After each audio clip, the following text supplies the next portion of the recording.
Hello friend, good morning. मैं प्रशांत त्रिपाठी आज आपके सामने कुछ नया लेके आया हूँ। आज हिंदी का जो हम लोग हिंदी का टॉपिक होगा, आज इंग्लिश को थोड़ा सा जितने पढ़ाया है उसको करिएगा, और उसमें जो इंग्लिश का जो अभी तक टॉपिक चलाया है उसमें क्या करना है आपको, आपकी जो सीट्स बची हुई हैं, आपकी एक्सरसाइज बची हुई हैं, तब तक वो हम लोग कवर करेंगे। आपको प्रॉपर इंग्लिश मिलेगी, लेकिन ऐसा नहीं कि हम हिंदी पढ़ा रहे हैं तो आपको इंग्लिश नहीं मिलेगी। उसकी एक्सरसाइज जो अभी पेंडिंग पड़ी है वो करवाएंगे। उसके साथ साथ हम सोच रहे हैं कि आपको हिंदी का भी बताया, क्योंकि जो यूपीएसआई या जेल वार्डन के एग्जाम लगे हुए हैं तो उनके लिए भी क्या हो जाएगा, आप आराम से हिंदी साथ साथ चल के प्रिपेयर कर सकते हैं। तो वही है कि आपको टू एटेंड सरकारी चैनल को क्या करना है, सब्सक्राइब करना है, और वीडियोस को क्या करना है, शेयर करना है, ज्यादा से ज्यादा आपको शेयर करना है। और तो आज जो हम लोग देखेंगे हिंदी के बारे में, समझेंगे कि हिंदी क्या होती है, हिंदी में टॉपिक कितने हैं। ठीक है, हम लोग हिंदी को बिल्कुल बेसिक से लेके चलेंगे। तो हिंदी के बारे में टॉपिक्स देखेंगे कि हिंदी में क्या क्या आता है, हिंदी में टाइप्स। तो बेसिकली अगर हिंदी की बात करें तो हिंदी आजकल जैसे इंग्लिश पूछी जा रही है एसएससी में, फोर्स में, बैंक में, वैसे ही हिंदी पूछी जा रही है। बहुत से स्टेट लेवल के एग्जाम होते हैं तो वहां पे हिंदी पूछी जा रही है। तो हिंदी को भी इंग्लिश के बेस्ट पर ही हम लोग, जैसे आपको इंग्लिश हमने पढ़ाई है, आपको पूरा कॉन्सेप्ट दिया है, उसके बाद रूल लिखवाए हैं, तो उसी लेवल से आपको हिंदी भी पढ़ाएंगे। आपको पूरा कॉन्सेप्ट बताएंगे पहले, फिर आपको लिखवाएंगे। उसके बाद जो सीट होगी, जो क्वेश्चन पेपर होंगे, उनको हम लोग क्या करेंगे, सॉल्व करेंगे। तो आज जो हम स्टार्ट करेंगे वो हिंदी के बारे में आपको बताएंगे कि हिंदी स्टार्ट कहाँ से होती है, हिंदी में आता क्या क्या है, हिंदी में चैप्टर क्या क्या है, हिंदी में क्या क्या कौन कौन से अध्याय हैं, और कितने अध्याय से क्या क्या यूपीएसआई या इसमें अदर एग्जाम में क्या क्या कितने नंबर का पूछा जाता है, वो आपको बताएंगे। उसके बारे में हिंदी की चर्चा करेंगे, हिंदी की उत्पत्ति कहाँ से हुई है, हिंदी का परिवार क्या है, बहुत सारे क्वेश्चन बनते हैं। ठीक है, हिंदी के संविधान में कौन से अनुच्छेद से लिया गया है, तो ऐसे बहुत सारे जो क्वेश्चन बनते हैं उनको हम आपको बताएंगे। और आपको केवल एक पॉइंट बेस चलते रहेंगे। आपको क्या करना है, केवल वही करना है जैसे आप मेरे साथ में इंग्लिश में कर रहे थे। आपको कॉपी पेन लेके बैठना, जितना हम बताते गए आपको उतना आपको नोट करते हुए चलना है। ठीक है, तो वही है कि आप पहले हम टॉपिक के बारे में बताएंगे हिंदी में क्या क्या आता है। तो हिंदी में अगर आता तो हिंदी में देखेंगे।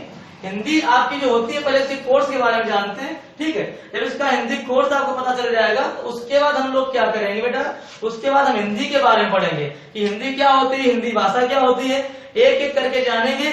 और फिर हिंदी की उत्पत्ति कहाँ से हुई, सब कुछ आपको बताएंगे। हिंदी भाषा कब कहाँ कैसे बोली गई, वो एक एक पॉइंट आपके आज की क्लास में क्लियर हो जाएंगे। ठीक है, पहले हिंदी के बारे में जानते हैं। हिंदी आपकी जो है ये 3 पार्ट में डिवाइड रहती है। पहला पार्ट आपका आ जाता है साहित्य का पार्ट आता है। पहले पार्ट में हिंदी साहित्य आता है। दूसरे पार्ट में आपकी क्या आती है, व्याकरण आती है। और तीसरे पार्ट में आपके कुछ शब्द टाइप के होते हैं, जैसे पर्यायवाची, शब्द परिचय टाइप का होता है। शब्द परिचय क्या उसको बोलते हैं, पर्यायवाची या शब्द परिचय बोल दें या शब्द ज्ञान इसको बोल दें। तो उसमें क्या आएंगे, वो जो आपके इंग्लिश में वोकैब पोर्शन हो रहे थे, synonyms, antonyms, one word phrase, इस टाइप वाले, वही यहाँ पर क्या होंगे, पर्यायवाची होंगे, विलोम शब्द होंगे, और मुहावरे होंगे, लोकोक्तियां होंगी, वो सारे यहाँ पर आ जाएंगे। व्याकरण तो आप जानते हैं, व्याकरण क्या होता है, आपकी ग्रामर होती है, जो हम लोग ग्रामर होता है। ठीक है, संज्ञा, सर्वनाम, विशेषण, क्रिया, अव्यय, रस, छंद, अलंकार, इस टाइप के आ जाएंगे व्याकरण में। अगर हम साहित्य की बात करेंगे तो साहित्य में बेटा आपका वही चारों जो काल होते हैं, आपके आदिकाल, रीतिकाल और आधुनिक काल, और आपको क्या होता है, आधुनिक काल होता है और आपके भक्ति काल होता है। तो जो चारों काल होते हैं उनसे क्वेश्चन बनते हैं, उनसे अधिकतर आपकी रचनाएं पूछी जाती हैं और लेखक के नाम पूछे जाते हैं। इतना साहित्य से आएगा आपका। व्याकरण से आपका पूरा जो ग्रामर है उससे भी क्वेश्चन बनेंगे। और इससे क्या होता है, लोकोक्ति पूछ देता है, एक पर्यायवाची पूछ देगा, एक विलोम शब्द पूछ देगा। इस प्रकार से आपका पेपर बनता है। तो आइए सबको लिखते हैं और आपको साथ साथ कॉपी पे नोट करते हुए चलना है। जब हम लोग पूरे उसके कोर्स उसके सिलेबस के बारे में पूरी जानकारी हम लोग कर लेंगे, उसके बाद हम लोग हिंदी की भाषा कहाँ से आई है, हिंदी का विकास कहाँ से हुआ है, उसके बारे में जानकारी करेंगे। ठीक है, तो आइए देखते हैं। तो आइए हम एक एक करके आपको बताएंगे कि साहित्य में कौन कौन कितने काल आते हैं, उनसे क्वेश्चन कैसे बनेंगे। फिर व्याकरण के जो जितने टॉपिक हैं उनके बारे में जानकारी देंगे। उनको क्या करना है, आपको बताने का मतलब ये है कि कोई भी चीज अगर हम पढ़ रहे हैं तो उसके बारे में जानकारी हमको होनी चाहिए। अगर हमको जानकारी ही नहीं होगी तो हम पढ़ाते जाएंगे, आपको पता नहीं चल पाएगा कि इसके बाद कौन सा टॉपिक आने वाला है या हम क्या पढ़ाएंगे। तो उसका एक क्रम होता है बेटा, तो उस क्रम को हम लेकर चल रहे हैं। फिर आपको कोई एग्जाम में आने वाला नहीं है, ये आपकी केवल जानकारी के लिए है, एग्जाम में नहीं आएगा, केवल आपको जानकारी हो जाएगी। अगर किसी के बारे में आपको जानकारी होती है तो उस काम को आप क्या करते हैं, बहुत अच्छे तरीके से कर सकते हैं। अगर किसी के बारे में जानकारी नहीं है तो आप काम करेंगे लेकिन उतना कॉन्फिडेंट होकर नहीं कर पाएंगे। तो वही देखते हैं कि अगर साहित्य के बारे में जानकारी लें तो साहित्य में क्या क्या आता है। साहित्य में आपका पहला होगा, एक आपका होगा साहित्य में देखा जाए तो आदिकाल, स्टार्टिंग आदिकाल से होती है, आदिकाल होगा। उसके बाद आपका पहला नंबर आदिकाल हो गया। उसके बाद भक्तिकाल, उसके बाद आपका भक्तिकाल आएगा। फिर आपका तीसरा आएगा रीतिकाल आएगा, रीतिकाल आएगा। और उसके बाद आपका क्या आएगा, उसके बाद आपका आधुनिक काल आएगा, आधुनिक काल आएगा। तो इस प्रकार से हम लोग देखेंगे। अब देखना है आधुनिक काल आ गया। आधुनिक काल का एक दूसरा नाम क्या है, आधुनिक काल को गद्य काल भी बोलते हैं। क्या बोलते हैं, गद्य काल भी बोलते हैं। इतना आपने समझ लिया। अब यहां से क्वेश्चन कैसे बनेंगे, तो यहां से क्वेश्चन इस टाइप के बनेंगे, जैसे आप आदिकाल, रीतिकाल और ये आधुनिक काल देख रहे हैं, ये चारों काल देख रहे हैं, इससे क्वेश्चन बनेंगे। इससे किसी की रचना पूछी जाएगी, किसी की रचना पूछी जाएगी या रचनाकार का नाम पूछा जाएगा कि महादेवी वर्मा की रचना कौन है, उनकी आदिकाल कौन कवि हैं, उनकी रचना कौन है, रीतिकाल कौन कवि, उनकी रचना कौन है। तो यहाँ से केवल आपकी रचनाएं पूछी जाएंगी और रचनाकार का नाम पूछा जाएगा। ठीक है, तो यहाँ तक आपको केवल जितने काल हैं उनको देखना है, उसमें केवल रचनाएं और आपकी रचनाकार के नाम पूछे जाएंगे। अगर हम बात करें उसकी व्याकरण की, या पहले मूल शब्द की बात करें, क्योंकि व्याकरण में टॉपिक जो होंगे बहुत ज्यादा होंगे, वो बोर्ड में आ नहीं पाएंगे, तो आपको बोर्ड साफ करना पड़ेगा, दोबारा बताना पड़ेगा, क्योंकि आधे टॉपिक यहाँ तक आ पाएंगे, उसके बाद फिर दोबारा चलना पड़ेगा। तो हम पहले शब्द परिचय, शब्द ज्ञान की हम बात करते हैं। तो शब्द ज्ञान में वही आपका क्या आता है, पहला अगर देखा जाए तो पहला होता है आपका पर्यायवाची, दूसरा आपका क्या हो जाएगा विलोम, तीसरा आपका क्या हो जाएगा लोकोक्ति हो जाएगा, चौथा क्या हो जाएगा लोकोक्ति और विलोम, चौथा को आपका मुहावरा,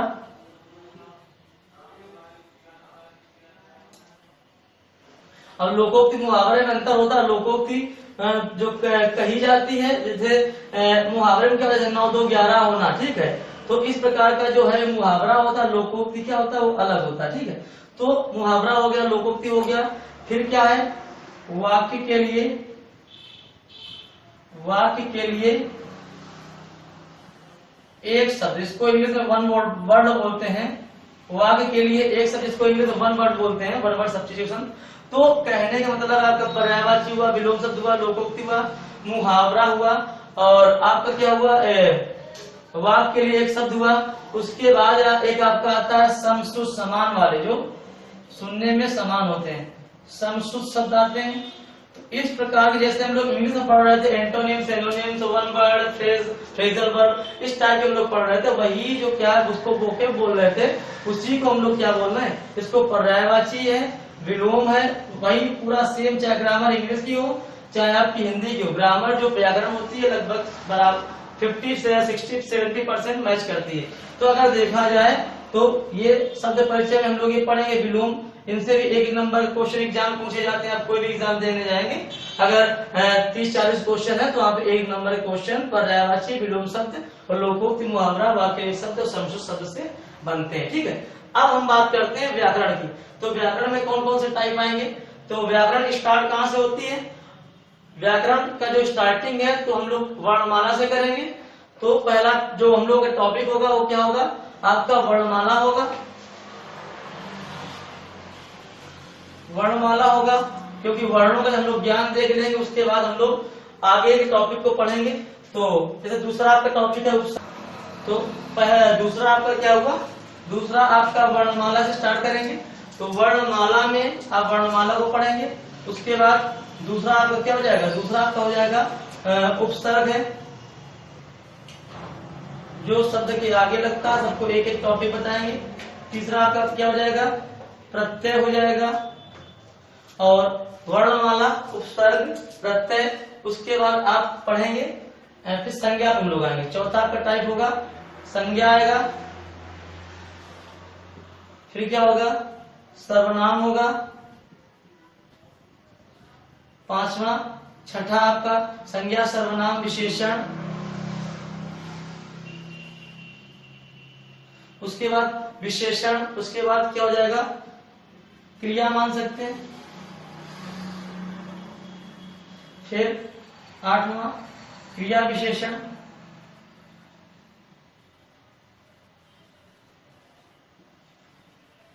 क्रिया विशेषण आपका हो गया। फिर आपका एक होता है शब्द परिचय होता है,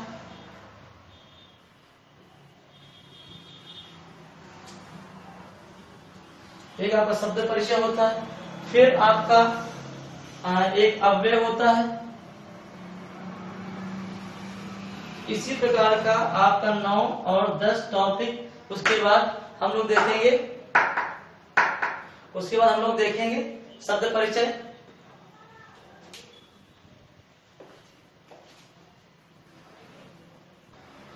तो आपको मैंने अव्यय तक आपको बताया था, बोर्ड में जगह नहीं बची थी तो फिर से लिखने जा रहे हैं। तो अव्यय के बाद आपका क्या आएगा, एक आपका टॉपिक होगा वाच्य का, वाच्य आप पढ़ेंगे। वाच्य के बाद आप क्या पढ़ेंगे, कारक पढ़ेंगे।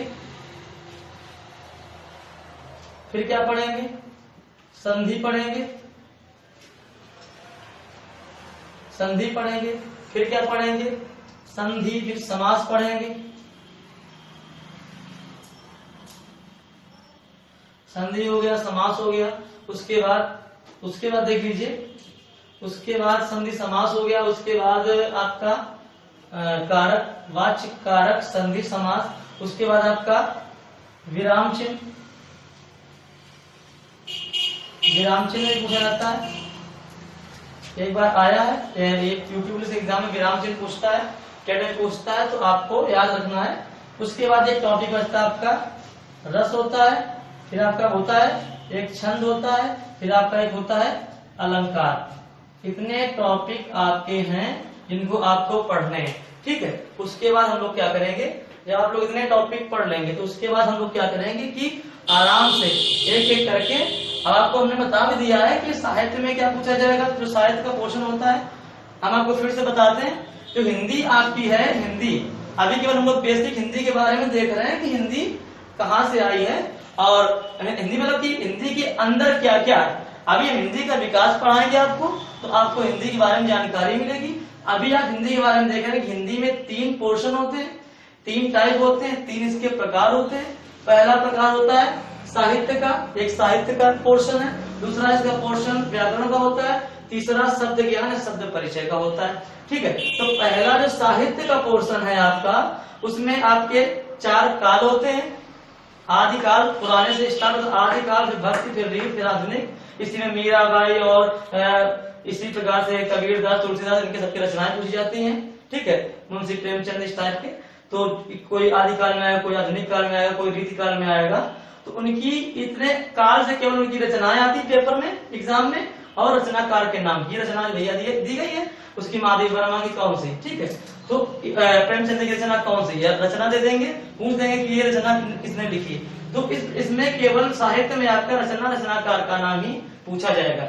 व्याकरण में आपका जो क्वेश्चन बनते हैं, कारक, वासंती समास आप जानते हैं व्याकरण क्या होती है, उससे क्वेश्चन तो बनते हैं। लगभग 70% क्वेश्चन या 60% क्वेश्चन इससे बनते हैं। अब शब्द परिचय की बात करेंगे तो शब्द परिचय में आपको क्या होता है कि शब्द परिचय में या शब्द ज्ञान में आपके जो वोकैब्स पोर्शन होते हैं, पर्यायवाची, विलोम, लोकोक्ति, मुहावरा और ये जो संस्कृत वाक्य के लिए एक शब्द होते हैं, इनको हम एक एक करके सबको पढ़ाएंगे। आपको पीडीएफ फॉर्म में बता देंगे, सीट करवा देंगे, या तो क्वेश्चन करवा दिए जाएंगे इसके, आपको क्या हो जाएगा, क्लियर हो जाएगा। 200 300 क्वेश्चन की आपको पीडीएफ भेजी जाएगी, या तो क्वेश्चन सीट के बेस में करवा दिए जाएंगे तो क्लास में वीडियो फॉर्म में, और वहां से भी आप क्या करेंगे, क्लियर कर सकते हैं। ठीक है, तो ग्रामर के बारे में समझ लिया आपने। तो अगर यूपीएसआई की हम बात करें तो यूपीएसआई में लगभग आपका अगर देखेंगे तो 8 से 10 क्वेश्चन इसका बनेगा, साहित्य का बन सकता है, और 8 ही क्वेश्चन इसका बनेगा। ठीक है, 40 टोटल क्वेश्चन आते हैं, तो 10, 18 और लगभग 20 से 22 क्वेश्चन इससे बने। ठीक है, तो व्याकरण भी हम लोग इम्पोर्टेंट है, तो हम लोग हिंदी के बारे में जानेंगे, उसके बाद व्याकरण को पढ़ेंगे। तो इसी प्रकार से हम लोग सारे टॉपिक्स को एक एक करके क्लियर करेंगे। पहले जब व्याकरण हम लोग पढ़ाएंगे आपको, तो वहीं से वर्णमाला से स्टार्ट करेंगे। तो अब आइए हिंदी के बारे में जानते हैं कि हिंदी की भाषा की उत्पत्ति कहाँ से हुई थी। तो हमने क्या किया, अभी तक हमने जितना आपको बताया है वो केवल पोर्शन आपकी जानकारी के लिए था कि कौन से टॉपिक कहाँ पर पूछे जाएंगे और कितने नंबर के पूछे जाएंगे। आपको केवल बेसिक जानकारी दी गई थी। अब हम पढ़ेंगे हिंदी भाषा का विकास को देखेंगे, उसका विकास कहाँ से हुआ। हमने क्या किया, पहले हिंदी जैसे हम हिंदी पढ़ने जा रहे हैं, तो पहले क्या किया कि हमने हिंदी के बारे में जाना कि हिंदी में चैप्टर्स क्या है, उसका सिलेबस क्या है। अगर आपको सिलेबस पता होगा किसी टॉपिक का, किसी सब्जेक्ट का, तो आपको लगेगा कि हमें इतना इतना पढ़ना है और इतने से मेरा एग्जाम ये क्लियर हो जाएगा। तो बहुत ही अच्छी बात होती है अगर आप सिलेबस के बारे में जानते हैं। अगर आप सिलेबस के बारे में नहीं जानते हैं और आप ऐसी तैयारी करते हैं, तो कहीं ना कहीं आपको लगेगा कि आप पता नहीं अभी क्या पढ़ना, तो आपको पता चल गया ना कि ये इतना शब्द परिचय में पढ़ना है, इतना साहित्य में पढ़ना है और इतना व्याकरण में पढ़ना है। उसी चीजों को, उन्हीं टॉपिक्स को हम क्या करेंगे, एक एक करके आपको बताएंगे। तो आज जो हम पढ़ेंगे पहले वो हिंदी भाषा का विकास को देखेंगे। अगर हिंदी भाषा के विकास को समझ लेंगे, क्योंकि हिंदी भाषा के विकास से भी 2-3 क्वेश्चन कभी कभी बन जाते हैं एग्जाम में, तो वो क्वेश्चन जो बन रहे हैं उनको हमें गलत नहीं करना है और बहुत इजी वे में आपको बताएंगे। आपको यहीं बैठे बैठे सब कुछ क्लियर हो जाएगा। तो आइए पहले हिंदी भाषा का विकास देखें। हिंदी भाषा का क्या देखेंगे हम लोग, विकास, इसके बारे में हम लोग पढ़ेंगे। ठीक है, और हिंदी भाषा के विकास के बारे में पढ़ेंगे। तो देखते हैं कि अगर देखिए तो हिंदी जो है, हिंदी कहाँ से आई है, हिंदी क्या है, हिंदी एक अलग है और उसकी भाषा एक अलग है। तो पहले हिंदी को हम पढ़ेंगे। तो पहले इसमें अगर इसको डिवाइड करें, तो इसमें आप देख रहे हैं एक हिंदी आ रहा है, एक आपका हिंदी आ रहा है। हिंदी को देखेंगे कहाँ से हिंदी आई, फिर उसकी भाषा को देखेंगे किस अनुच्छेद में भाषा है, कि कौन सी भाषा, उसकी लिपि क्या है। तो पहले हिंदी के बारे में हम जानकारी लेंगे, फिर उसके बाद क्या करेंगे, हम लोग भाषा को देखेंगे। तो वही है, पहले हम हिंदी को देखेंगे। तो अगर इसको देखें तो इसमें पहले हम क्या पढ़ेंगे, पहले इसको डिवाइड करेंगे। तो पहले इसको हम पढ़ेंगे, पहले हम हिंदी के बारे में जानेंगे। पहले हम हिंदी के बारे में जानेंगे। मैंने यहाँ पे हिंदी लिख दिया, यहाँ पे आपको हिंदी लिख दिया। यहाँ पे हिंदी के बारे में जानेंगे। फिर दूसरा जो टॉपिक हम लोगों का होगा वो भाषा का होगा। तो यहाँ पे हम लोग क्या पढ़ेंगे, हिंदी के बाद जो भाषा है उसके बारे में जानेंगे कि भाषा कहाँ से ली गई है। पहले हिंदी की चर्चा करेंगे, फिर भाषा। दोनों टॉपिक क्या है, अलग अलग है, कोई एक में टॉपिक नहीं। हम लोग बोलते हैं हिंदी भाषा का विकास। तो पहले हिंदी को पढ़ेंगे, फिर भाषा को पढ़ेंगे, उसका विकास समझेंगे, फिर हिंदी का विकास समझेंगे। तो अगर देखें तो हिंदी शब्द जो है, हिंदी जो शब्द है, हिंदी को हम लोग लेके चलेंगे। अगर देखें तो हिंदी जो आपका शब्द है, ऐसे बना लेना, अगर हिंदी आपका जो शब्द है तो क्या है, अगर हम बोले तो हिंदी शब्द क्या है, ये शब्द आपका जो है ये फारसी भाषा का शब्द है। अगर शब्द बोले हिंदी के बारे में तो हिंदी शब्द है, हिंदी जो शब्द है ये कौन सी भाषा का शब्द है, तो हिंदी जो शब्द ये है ये फारसी भाषा का शब्द है। और फारसी भाषा कौन सी भाषा थी आपकी, फारसी भाषा थी, ये फारसी भाषा का शब्द है, फारसी भाषा का है। और फारसी भाषा किससे बना है, आपका फारसी भाषा के ये सिंधी से बना है। उसका एक अलग इतिहास है, जब लोग पढ़ेंगे ये फारसी भाषा के सिंधी से हिंदी बना, ठीक है। जब इसको हम पढ़ेंगे इसका एक अलग अलग इतिहास है कि सा बोलो हा बोलते हुए सिंधु नदी के किनारे गए तो वहां से सिंधु से हिंदू हुआ, वो एक अलग उसकी कहानी है, इतिहास है, तो उसको हम लोग बाद में समझेंगे। पहले इसको देखेंगे जो सिंधी भाषा का शब्द है ये कहाँ से लिया गया, ये आपके फारसी भाषा से लिया गया है और किससे लिया गया है, सिंधी से। अगर पूछ दिया जाए क्वेश्चन आपका बन जाए एग्जाम में कि हिंदी जो शब्द है, हिंदी का जो शब्द है, हिंदी जो वर्ड है, ये हिंदी जो वर्ड है ये किससे लिया गया है, तो ये आपका पेपर में अगर आएगा तो आप यही बताएंगे ये फारसी भाषा से लिया गया है, फारसी भाषा से। और फारसी भाषा से कौन शब्द से लिया गया है, तो फारसी भाषा के इस शब्द से, सिंधी शब्द से हिंदी लिया गया है। आपका एक क्वेश्चन क्लियर हुआ। उसके बाद हम लोग देखेंगे इसका परिवार क्या, दूसरा क्वेश्चन बनता है इसका परिवार क्या, बहुत इंपॉर्टेंट टॉपिक है आपको देखना। अगर इसके परिवार की बात करें तो इसका परिवार क्या है, तो इसका परिवार आपका क्या होता है, भारोपी परिवार की भाषा है। हिंदी जो है भारोपी परिवार की भाषा है।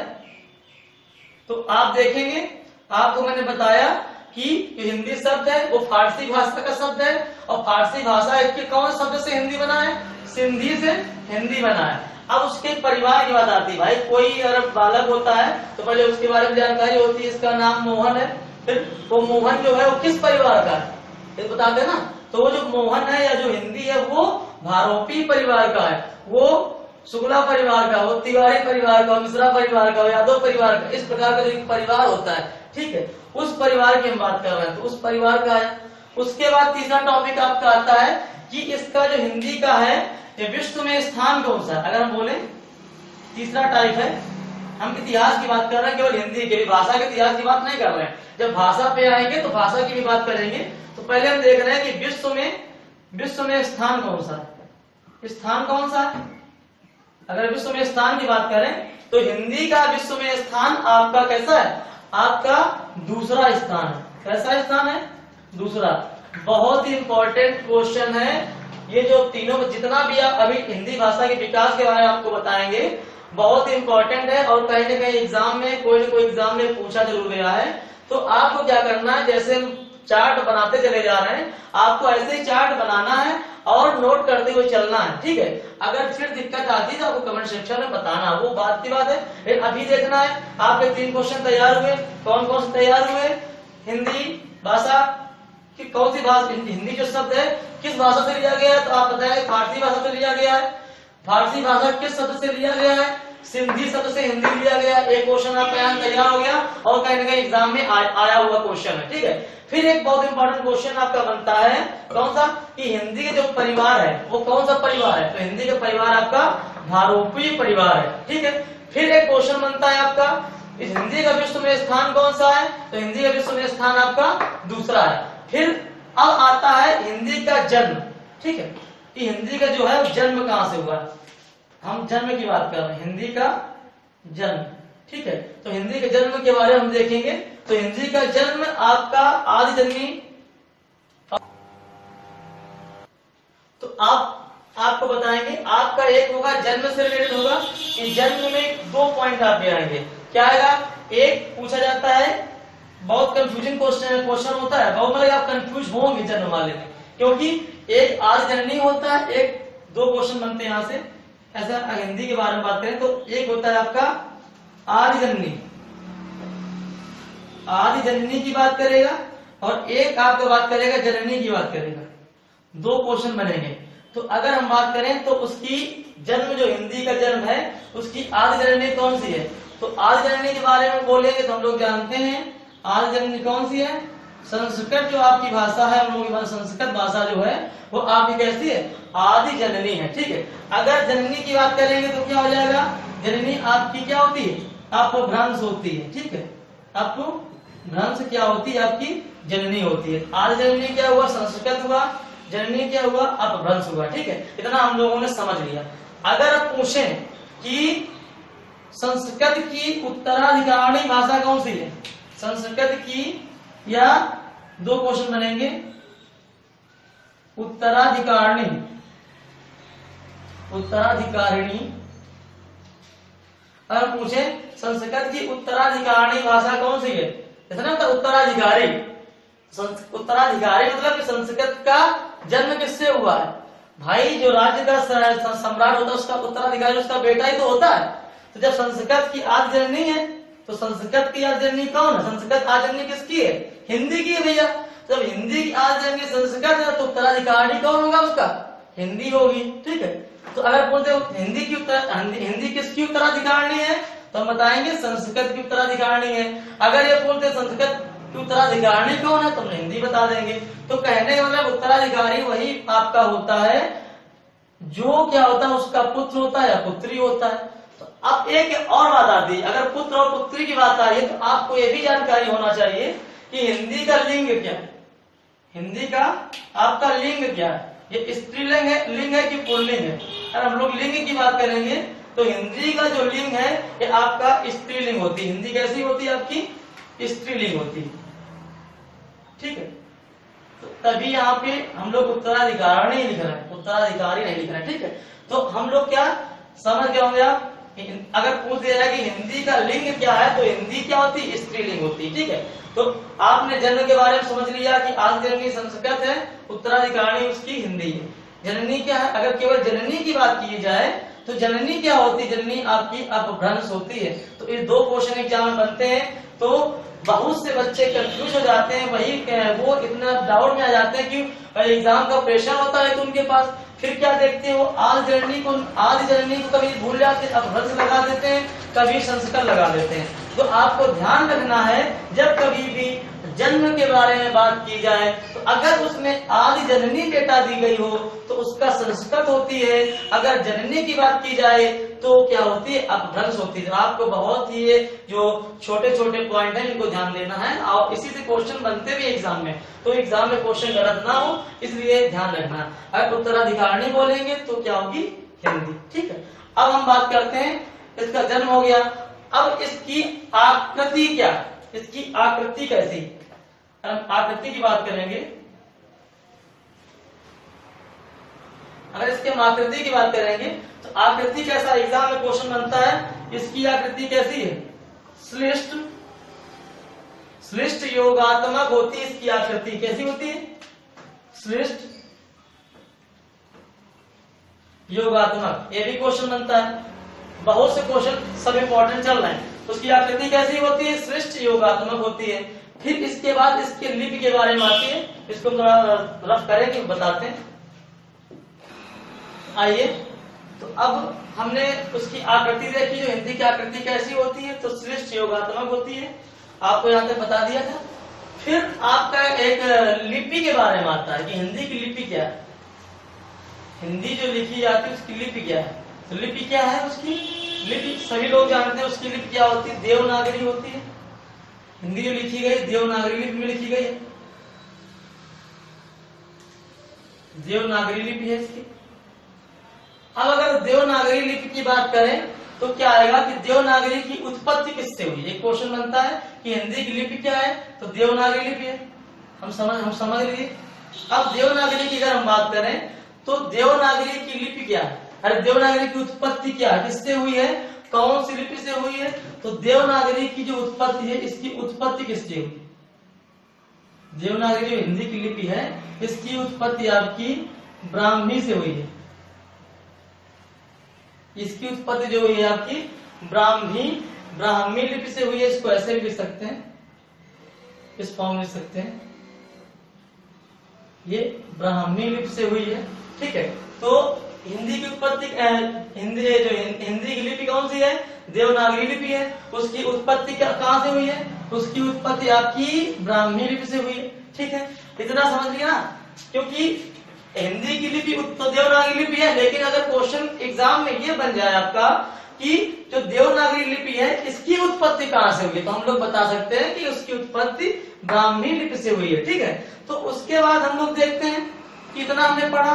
फिर जो ये लिपि है ये है कैसी है? ये इसमें अक्षर है, किस कौन सा कैसा क्या है? तो इसमें देखेंगे इसकी जो लिपि है ये कैसी लिपि है? ये लिपि है जो देवनागरी ये कैसी लिपि है तो हम इसको देखेंगे।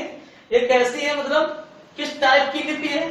तो ये कैसी है? ये अक्षरिक लिपि है। कैसी है?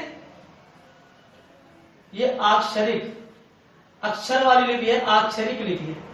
तो आपको लिपि से 3 क्वेश्चन अभी तक बने हैं कि हिंदी की लिपि क्या है, देवनागरी लिपि है। देवनागरी लिपि की उत्पत्ति किससे हुई है, क्योंकि देवनागरी लिपि पे हम आ गए तो उसकी उत्पत्ति भी जानेंगे। उसकी उत्पत्ति ब्राह्मी लिपि से हुई है। अब देवनागरी लिपि जो है वो कैसी लिपि है, तो वो लिपि आपकी अक्षरिक लिपि है। ठीक है, अब इसकी इतना समझ लिया। इसके बाद एक पॉइंट आपका बनता है इसकी लिखावट क्या है। इसकी लिखावट क्या है, अगर लिखावट के बारे में बात करेंगे तो लिखावट क्या है, इसकी लिखावट आपकी होती है बाएं से दाएं। ये क्या होता है, बाएं से हम लोग दाएं लिखते हैं। ठीक है, इसकी लिखावट जो है ये बाएं से दाएं की तरफ है, तो या हम लोग लेफ्ट टू राइट बोल सकते हैं। ठीक है, तो हम लोग बाएं से दाएं, हम लोग जानते हैं कोई चीज लिखते हैं हिंदी कैसे लिखी जाती है, बताने की आवश्यकता आपको नहीं, लेकिन यहाँ पे अगर लिखावट की बात आए तो हमने बता दिया है। क्योंकि अगर हिंदी की बात करें, हिंदी ऐसे तो आप लिखते हैं, यहां से लिखना स्टार्ट करते हैं कि राम बाजार जाता है, राम बाजार जाता है, फिर ये करता है, फिर वो करता है। तो आप यही तो लिख रहे हैं ना, आप बाएं से लिख रहे हैं, ऐसा तो है ना कि यहां से लिख रहे हैं कि राम बाजार जाता, इस तरह से लिख रहे हैं। तो लिपि जो हिंदी की है वो आपकी बाएं से दाएं की तरफ है। ठीक है, जो लिखावट उसकी है वो बाएं से दाएं। अब फिर से वही रिकैप की बात करते हैं, तो क्या हम बात करेंगे कि हिंदी स्त्रीलिंग शब्द है। अगर हिंदी के सारे क्वेश्चन एग्जाम बनते हैं, हिंदी की लिपि क्या है, देवनागरी लिपि है। अब देवनागरी लिपि की उत्पत्ति किससे हुई है आपकी, तो आपको नोट करना है, ब्राह्मी से हुई है। अब जो देवनागरी लिपि है वो है कैसी है, वो एक अक्षरिक लिपि है, एक अक्षर के फॉर्म में होती है।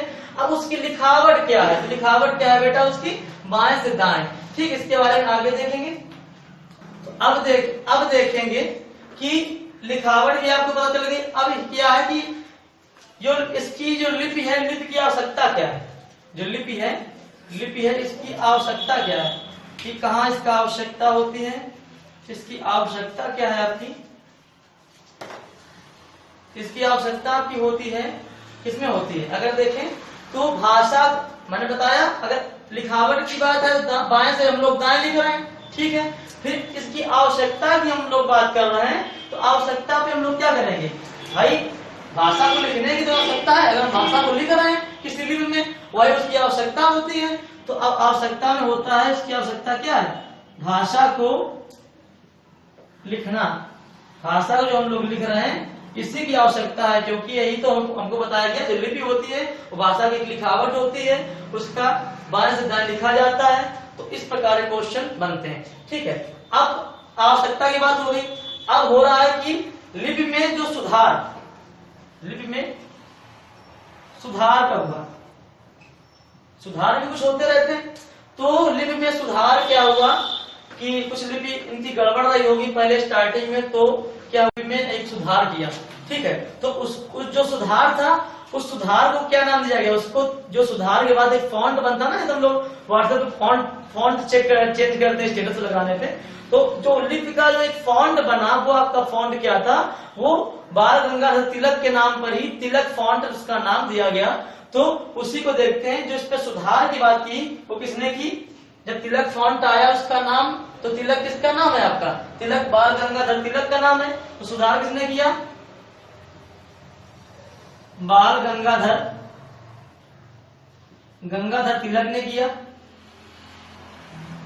इसमें जो सुधार था लिपि में बाल गंगाधर तिलक ने किया, और जो सुधार था उसका फॉन्ट के क्या दिया गया, उसको जो सुधार हुआ उसका फॉन्ट ये था, उसका फॉन्ट क्या था, फॉन्ट उसका था तिलक फॉन्ट। इन्हीं के नाम पे उसका नाम तिलक फॉन्ट दिया गया। ठीक है, आपको इतनी सारी चीजें क्लियर हो गई। ठीक, अब एक क्वेश्चन बनता है आपका कि ये सारे क्वेश्चन ही हैं, सारे एग्जाम में आए हुए क्वेश्चन है, कोई फालतू का बोर्ड पे आपको छपवा नहीं रहे, कोई लिखवा नहीं रहे। जितने क्वेश्चन बनते हैं उतना ही आपको इतिहास और इसका विकास बताया जा रहा है। ठीक है, आगे भी क्लास में एक क्लास होगी, उसके जो बचा हुआ होगा उसको बता देंगे उसके कितनी भाषाएं हैं। तो अभी देखिए आपका लिपि के बारे में चर्चा हुई, इसकी आवश्यकता क्या थी।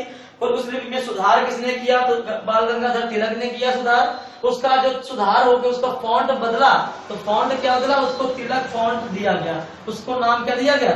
उसको तिलक फॉन्ट नाम दिया गया। बहुत ही इंपॉर्टेंट सारे क्वेश्चन है। तो अब देखेंगे कि देवनागरी लिपि का सर्वप्रथम प्रयोग कहाँ हुआ। सर्वप्रथम प्रयोग इसका देखेंगे। लिपि क्या चल रही है? देवनागरी लिपि की बात चल रही है। इसका सर्वप्रथम प्रयोग कहां पर किया गया? अगर ये क्वेश्चन आता है देवनागरी लिपि का सर्वप्रथम प्रयोग कहां पर किया गया, तो ये जय भट्ट के शिलालेखों पे किया गया। शिलालेखों में मिला है इसका प्रयोग। तो क्या है? जय भट्ट के शिलालेखों में हुआ है, शिलालेखों में मिला है। अब जय भट्ट के शिलालेखों की बात आती है तो हम लोग क्या देखेंगे, है कहां पर? तो देखेंगे कि जो इसका सर्वप्रथम देवनागरी लिपि का जो प्रयोग मिला था वो आपके जय भट्ट के शिलालेख में मिला था। शिलालेख में मिला था। तो शिलालेख जो जय भट्ट का शिलालेख है वो है कहां पर? वो आपका गुजरात में है। गुजरात में है। और कौन से ईस्वी की बात है? तो वो 500 से 800 ईस्वी में ये थे। ठीक है, तो वहां तक की बात है। तो अब इसके बारे में हमने देख लिया। अब क्या देखेंगे? आपको हिंदी के बारे में उसकी लिपि बताई, उसके लिंग बताया, उसका क्या क्या है, उसका विकास आपका हिंदी का केवल चल रहा है। फिर हिंदी भाषा का विकास चलेगा, उसके बारे में हम लोग जानेंगे। तो भाषा को हम लोग अलग से पढ़ेंगे और हिंदी को हम लोग अलग से पढ़ेंगे। पहले हिंदी के बारे में जानेंगे, हिंदी क्या चीज है, कहाँ से आई, कैसे आई। तो सारी चीजें सब क्लियर हो चुकी हैं, आपको पता होना चाहिए।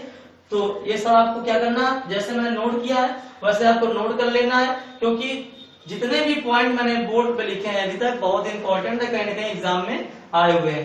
तो इन्हीं पॉइंट को आप नोट करना है।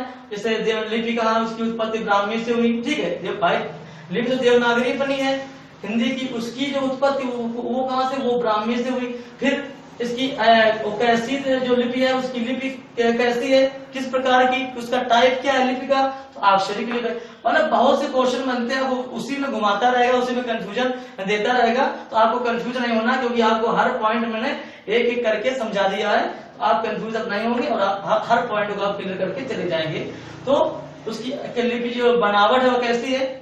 अक्षरिक लिपि है। फिर उसकी लिखावट क्या है? बाएं से दाएं है। आप आवश्यकता क्यों पड़ी? क्योंकि भाषा को लिखने के लिए लिपि की आवश्यकता होती है, तो लिखने के लिए आवश्यकता पड़ी। फिर एक क्वेश्चन बनता है सुधार का, कि जो देवनागरी लिपि थी इसमें सुधार किसने किया था सर्वप्रथम? तो वहां पर सुधार बाल गंगाधर तिलक ने किया था। उसके जो फॉन्ट था उसको चेंज किया था। जो नया फॉन्ट बना था उसका नाम इन्होंने तिलक फॉन्ट दिया था। ठीक है, फिर इसके बाद एक क्वेश्चन बनता है कि आपका सर्वप्रथम प्रयोग कहाँ पे हुआ था? इसका मिला है तो जय भट्ट के शिलालेख में मिला है देवनागरी लिपि का प्रयोग। ठीक है, वो जो जय भट्ट का शिलालेख है वो कहाँ पर है? वो आपका गुजरात में है। ये कौन सी ईस्वी की बात है? 500 से 800 ईस्वी की बात है। तो इसके बाद हम लोग अब देखेंगे हिंदी का जो संविधान में स्थान कौन से अनुच्छेद से लिया गया है, कौन सी अनुसूची में, उसको हम लोग समझेंगे। ठीक है, तो आइए देखते हैं। अब जो हम लोग देखेंगे, अभी तक हिंदी के बारे में उसकी लिपि की चर्चा हो रही थी, उसके बारे में चर्चा हो रही थी हिंदी के बारे में। अब हिंदी का संविधान में क्या स्थान है, क्या उसका महत्व, कहाँ से कौन सी अनुसूची में आया है, और जो हिंदी है वो अपनाई कब गई है। तो ये जितने पॉइंट हैं वो हम क्लियर करने जा रहे हैं। तो वो आपको बताएंगे कि हिंदी का संविधान के क्षेत्र में क्या इसका संबंध है। तो संविधान के क्षेत्र में देखेंगे, हम लोग पॉलिटी होती है उसमें देखेंगे तो हिंदी क्या है। आपकी जो हिंदी है ये कौन सी अनुसूची में ली गई है, कैसे चार्ट बनाएंगे। तो हिंदी जो है आपकी अनुसूची की बात करें तो जो भाषा हिंदी भाषा है वो कौन सी अनुसूची में संविधान की है। अगर क्वेश्चन आपका आता है तो आपकी कौन सी है, वो आपकी 8वीं अनुसूची में। कौन सी है? 8वीं अनुसूची में। अगर संविधान में हिंदी की हम बात कर रहे हैं, संविधान में अभी तक हम हिंदी के बारे में समझ रहे थे, हिंदी क्या थी, कहां से आई, कैसे आई, उसकी लिपि क्या थी, सारा पॉइंट हमने समझ लिया है। तो अब उसका हिंदी का जो संविधान में स्थान है, महत्व है, संविधान में क्या कैसे यूज किया गया है, तो उसको हम देख रहे हैं। तो जो संविधान में हिंदी है वो कौन सी अनुसूची में है आपकी, वो 8वीं अनुसूची में। ठीक है, अब इसके बाद आपका अनुच्छेद आता है। अनुसूची की बात हो गई। अब आपका अनुच्छेद आता है, तो ये कौन से अनुच्छेद में, कितने अनुच्छेद में है आपका, ये है 343 से 351 में। 343 से 351 में हिंदी को इस अनुच्छेद में रखा गया है। ठीक है, अब देखेंगे एक आपको क्वेश्चन बनता है कि संघ की भाषा हिंदी तथा लिपि है, ये देवनागरी लिपि होगी, हम लोग पता है, हम लोग जानते हैं कि संघ की भाषा हिंदी जो है, हम लोग संघ या हमारे देश की भाषा कैसी है, हिंदी है, उसकी लिपि क्या है, देवनागरी है, आपको पता है। लेकिन अब ये भी तो जानना जरूरी है कि संविधान के किस अनुच्छेद में कहा गया है, क्योंकि जो भी चीजें हम लोगों को पता है, हम लोग कर रहे हैं, वो कहीं ना कहीं संविधान में लिखा हुआ है कि हमको 14 से 14 तक का जो शिक्षा होती है वो बालक से श्रम नहीं करवाना है। तो इस प्रकार के कहीं ना कहीं जितने भी काम है हम लोग जो करते हैं, जो भी चलता तो हम जो लोग देश चल रहा है वो किस नियम पे चल रहा है, संविधान के जो कानून है उन पर चल रहा है। तो उन्हीं को हम देख रहे हैं कि जो संविधान का अनुच्छेद तो हमें पता है कि 343 से 351 पर हिंदी है, ठीक है। लेकिन अब एक क्वेश्चन बनता है, तो 343 से 351 में हिंदी के बहुत से ऐसे तथ्य होंगे जो दिए गए होंगे। तो अब एक क्वेश्चन बनता है कि संघ की भाषा जो मानी गई है हिंदी, और आपकी जो लिपि देवनागरी लिपि मानी गई है, वो कौन से अनुच्छेद में आती है, तो कौन से अनुच्छेद में आती है। अगर हम क्वेश्चन लिखें आपका कि संघ की भाषा हिंदी तथा, ये लिखें संघ की भाषा हिंदी तथा जो आपकी लिपि है लिपि देवनागरी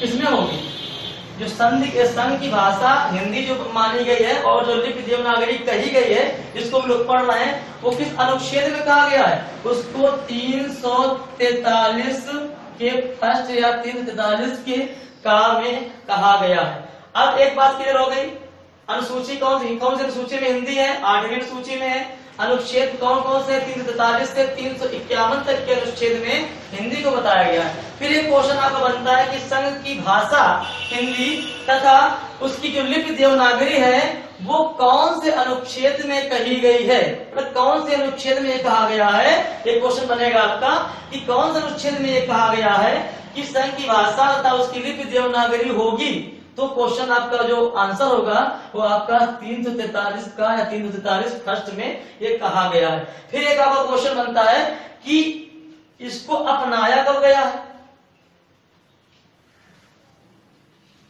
इसको कब अपनाया गया है। तो अगर देखें तो इसको 14 सितंबर 1949 को अपनाया गया है।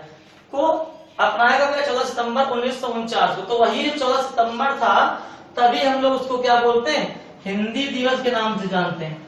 जो 14 सितंबर होता है उसी को हम लोग क्या बोलते हैं, हिंदी दिवस बोलते हैं।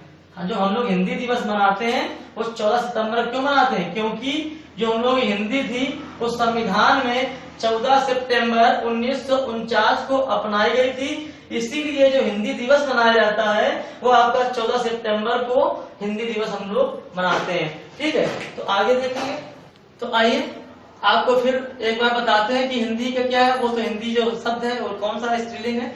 जो हम संविधान के बारे में चर्चा चल रही थी, वो संविधान के बारे में इतनी हिंदी के बारे में चर्चा है कि जो संविधान में हिंदी है वो कौन सी अनुसूची में है, 8वीं में है। अनुच्छेद कौन सा है आपका, अनुच्छेद आपका 343 से 351 में हिंदी बताई गई है। फिर आपको क्वेश्चन बनता है हिंदी भाषा है वो संघ की भाषा और लिपि देवनागरी जो मानी गई है वो कौन सा अनुच्छेद मानी गई है, तो 343 फर्स्ट में मानी गई है। फिर आपका इसको अपनाया गया है संविधान में, तो इसको हिंदी को 14 सितंबर 1949 को अपनाया गया है।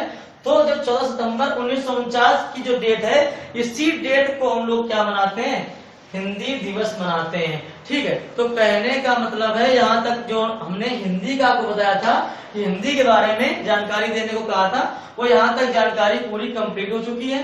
अब क्या होगा, अब अगले टॉपिक में या अगले वीडियो में हम लोग भाषा के बारे में पढ़ेंगे कि हिंदी भाषा की उत्पत्ति कहाँ से हुई है, भाषा के बारे में जानकारी करेंगे कि हिंदी भाषा कहाँ से आई है, उसके बारे में पूरा हम आपको बताएंगे, एक वीडियो फॉर्म में देंगे। तो जैसे डिटेल से आज की क्लास हुई है, मेरी पहली क्लास हुई है, उसी प्रकार से आपको अगर अच्छा लगेगा तो ऐसी क्लासेस आपकी दिन प्रतिदिन आती रहेंगी। और आपको क्या करना है, नोट्स बनाते रहना है, और जितने भी ये टॉपिक्स चलते जा रहे हैं इनके आपको क्वेश्चन भी कराए जाएंगे। तो आपको सीधा वही करना है कि टू आइडियल सरकारी चैनल को सब्सक्राइब करना है, और जो वीडियोस हैं उनको ज्यादा से ज्यादा आपको शेयर करना है, लाइक करना है। और आपको अगर प्रॉब्लम आ रही है कि वीडियो में कुछ दिक्कतें आ रही हैं, समझ नहीं पा रहे हैं, तो आपको कमेंट सेक्शन में बताना है, ठीक, कमेंट करना है। तो आप ऐसे ही देखते रहिए और अपना प्यार बनाए रहिए। Keep watching, thank